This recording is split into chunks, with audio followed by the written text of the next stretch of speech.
Welcome to the Tech Egg. Don't get scrambled. Enjoy the video. In this video, I will show you how to make homemade Caesar dressing. Let's start by gathering our simple ingredients. You'll need about 1/2 cup of good quality mayonnaise, 1 tablespoon of Dijon mustard, and 2 tablespoons of fresh lemon juice. Also, have 2 cloves of minced garlic, 1 teaspoon of Worcestershire sauce, and 1/4 cup of grated Parmesan cheese ready. Now let's get mixing. In a medium bowl, combine your mayonnaise, Dijon mustard, and fresh lemon juice. Next, add the minced garlic and the Worcestershire sauce. Whisk these ingredients together thoroughly until the mixture is completely smooth and has a creamy consistency.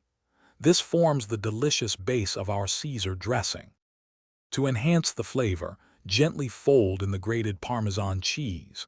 Then, while continuously whisking, slowly drizzle in about 1/4 cup of extra virgin olive oil. This emulsifies the dressing, giving it a rich texture.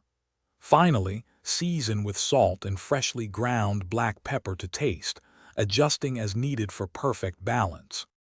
Your homemade Caesar dressing is now ready to enjoy.